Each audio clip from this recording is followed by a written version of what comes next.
Hello. So, Holly, tell me about yourself. I'm Holly Blakey. I'm a dance maker. I work across film and live practice. I feel like I'm made of many changing parts. I'm a mother. I have 2 kids.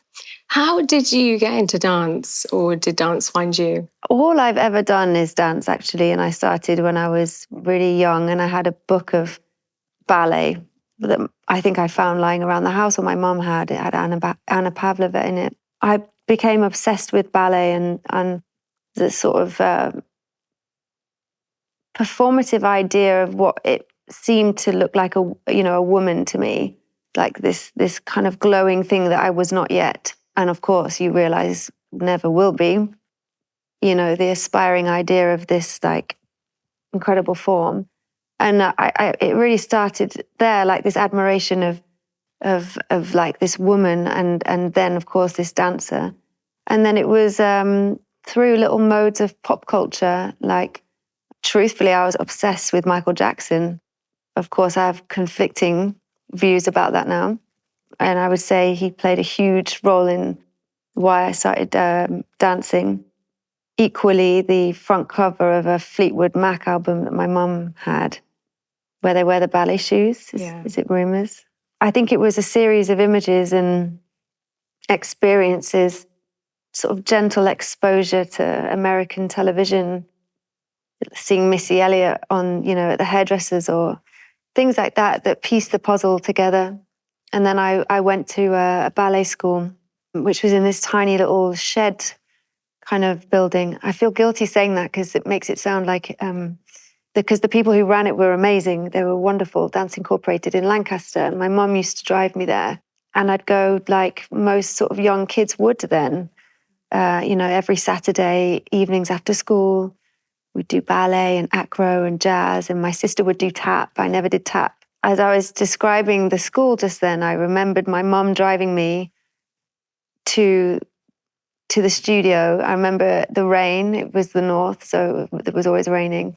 I remember the smell of her mousse and the way she'd chew her chewing gum, the way the indicator would click. I adored and I adore my mum. And I might start with an idea like her, or the sounds around me. And in a way, I'm more interested in people than I am in dancers. Like, I'm more interested in watching normal pedestrian action and being inspired from that place. In your mid-20s, you created your first music video. And at that point, you realised, well, you might realise before this point, but you realised that you were talented at calling the shots behind the camera or for live performances. What kind of took you into that position as a choreographer or a director? I guess when you're younger, I think I was about 22 when I choreographed my first video. And I think when you're younger, prior to that, you're forever flirting with ideas of who you can be. And in fact, I remain that way now, I would say.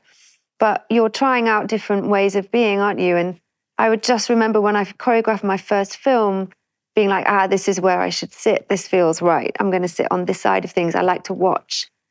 And I don't know, when you just feel like this is right, this is where I'm supposed to be. It was like that. Did you start choreographing for film before directing the film? Yes. And so how did that come about? Well, I think it was to do with control mostly, and like knowing that when you choreograph something, you don't know what's going to happen with it. And context is everything, isn't it? So things can be taken and put somewhere else and have a whole new meaning. And I hated that lack of control, the having to release an idea so much. And equally, sometimes, especially then, I spent a lot of time trying to describe that it didn't need another story. The story was the dance. And so much grappling with directors or producers about there needing to be a larger thread. And of course, now everybody is more embracing of the idea that in fact the story is in the choreography. And I think that there was a lot of me that wanted to just let the dance be watched. And I guess I started directing because of that. With directing or working on set, are there any challenges or like lived experiences that you've learned from? I don't know, okay, because in fact, when I try and answer that, I think you could communicate those ideas to all of life, not necessarily on set, but I think being certain and sure and clear with everyone around you is the most straightforward way to be. And I think I had an inclination when I was younger to be a little too forgiving or a little too quiet. And I've learned that being quiet is another strength I have, but being direct is the most important. What would you say your approach to collaborating is? My approach to collaborating is to not have an approach, to be flexible, to learn about the people you're working with, and also it's a marriage between learning about their practice and learning about who they are and how they develop their skills. And so I think there's two things going on in tandem. What is it that I'm trying to achieve through this? And then how is the best way to get it together? We always see a finished production or performance. What is it like bringing the idea to life or bringing the ideas into fruition? What's the process? I guess firstly, I never approach initially live work and film work differently. I approach them exactly the same. And I feel certain and committed about that idea. You know, the camera, for example, becomes another choreography and another perspective that needs a lot of, wiring and understanding who is looking at who, and what is that? What is that perspective? It's very straightforward for live work because you know exactly where everyone is sitting and watching. You design that.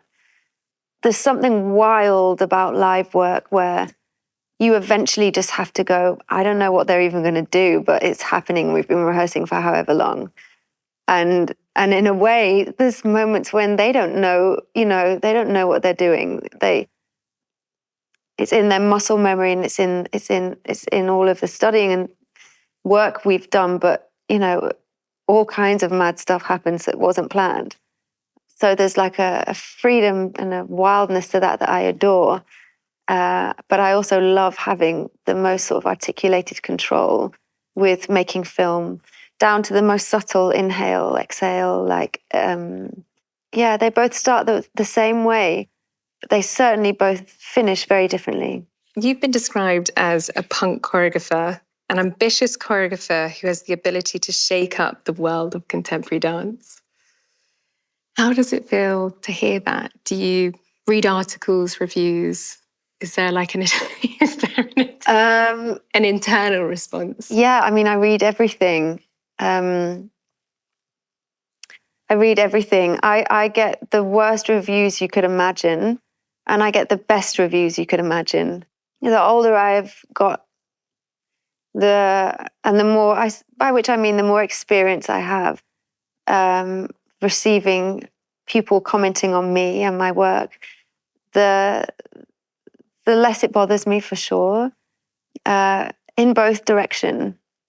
I don't think we truly know how people see us, how people perceive us. I don't think we truly know that. And I don't think we necessarily always know what we're giving out. And I think something like social media is a great example of that.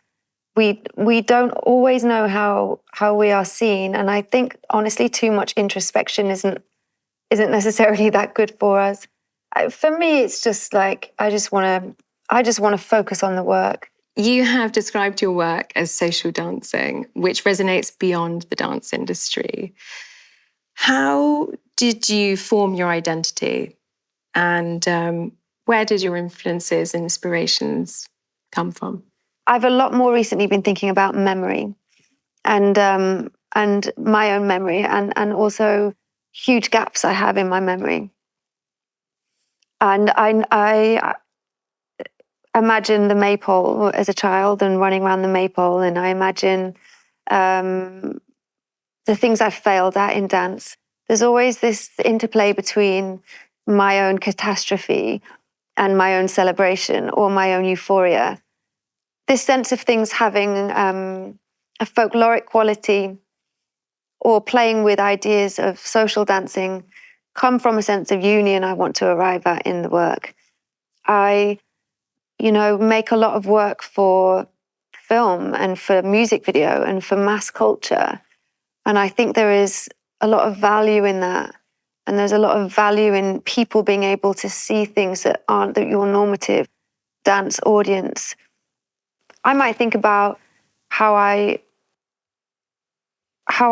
get my release, or how one gets their release. Maybe it's at a club. Maybe it's at, a fucking spin class or whatever. I guess it's about informing what those choreographic things are. Well, I watched your choreography, Cowpuncher, which when I first met you, called Capocha. Yeah, yeah. In collaboration with Vivienne Westwood and Mika Levy. And it was at the South Bank Centre, and I came in February, and I loved how emotive it was. And your style has been described as hyperfluid, with a noticeable comment on celebrating diverse bodies. When you hear this, what do you see? I mean, I'm interested in people, and I'm less interested in dancers. And because I really don't come from a normative dance training heritage, I've kind of been led and guided through other things. And so there are plenty of people making incredible, articulated legs and lines. You won't see that when you come and see my work, because I'm just not from that place. And there are many people doing that beautifully. In fact, I'm interested in people, and the dancers will always say the choreography is learned, and that's one thing, but the real exhaustion becomes finding the person within it and presenting the story. And of course, they need to find a way to learn how to perform that. I understand that point, because I will always look for people who feel more like human beings to me. For those who are seeking their choreographic voice, what would your piece of advice to someone trying to figure that out be? I would just say that there is only one you. There is only one you in the world. And there is nothing more wonderful than that. And don't look at your peers or people around you in order to find what it is that you're searching for your immediate truth. I think there's like a level of courage you have to have, a level of honesty you have to have, and a level of fucking self-belief, beyond anything else. You have to be your own cheerleader. You have to believe it. You have beautifully orchestrated many productions and works with some inspiring collaborators. What have been a standout experience from working with Vivienne Westwood, Dior, Rosalia, Jeremy Della,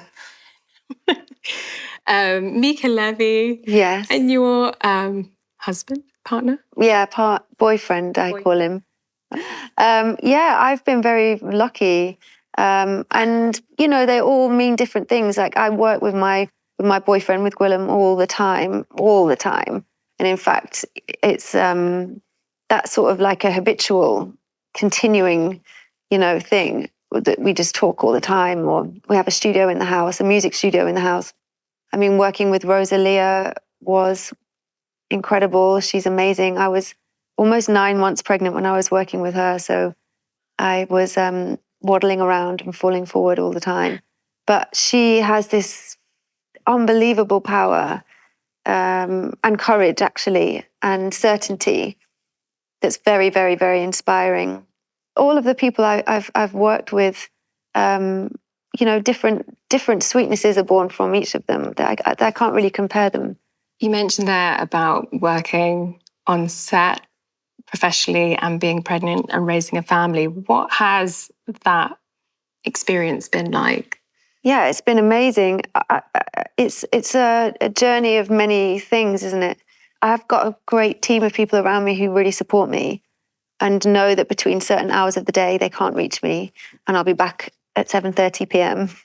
And I have a lot of support, and it takes that. It takes other people around you who get it, or who are going to try and get it. It hasn't been easy, but it's also been magical.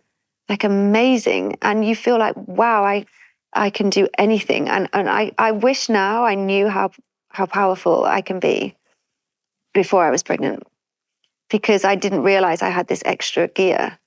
And now I know, I'm like, fuck, I could have used that before. That's so nice. And in terms of working with collaborators or your team who also have children, is there a way that, you know, the conversation becomes more about how you can work together in this new way?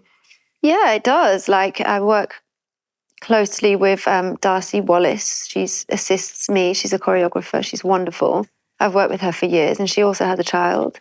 And we are going away on a long project together for a month. And it was like, okay, I'm going to go. Do you want to come? You're going to bring the kids? I'm going to bring my kids. Like, how are we going to work this out? We interview nannies. We help each other. Okay, if something goes on and she can't be there, I understand. Are there any assumptions about being a female artist that you would like to set straight? Some of the first things that people might describe in my work is that they say it's sexy, or I've had ugly sexy. And that has happened quite a lot. And I think that I do make confrontational presentations of sexuality sometimes. But I will often have that flopped upon a description of me out of context. And I think that it's a very easy definition to make. And I wonder if that's because I'm female. What is your favorite piece of memorabilia that you've taken away from a project or that's sentimental to you? These wonderful little sculptures of my son's hands that he has made for me and his dad over the last few years. He's only 4, so we only have we have maybe 6 or something of them, and there his hands getting bigger. They're little plasticast things that he's made at nursery. I was often holding these little hands in my own hand, and also considering my potential as a human, and I guess holding this sense of thing that feels belonging of me and separate to me, growing and changing. And kids are so wonderful in how liberated they are from all the shit. And like, he asks questions about life that aren't aligning with anything else. They're pure questions. And I'm learning all the time about trying never to censor ideas or myself and cut to the most potent, soil of what the question is. And I suppose these objects, these hands, these indicators remind me of how I kind of want to move forward in life and practice and present my work and be with them, be with my children, and be with my life. That's so beautiful. I have one final question, which is, what would you like your legacy to be? I think to elicit a freedom on the way of thinking about what dance can be, freedom on the body, a freedom in a context, in the way things can be experienced, a sense of humor and joy. I want to make things about joy moving forward and how wonderful things can be. I'd love to think you could leave something like as sweet as that, a kiss. That would be my choice. I'd like to say a huge thank you to the Royal Academy of Dance for hosting this conversation at their global headquarters in London.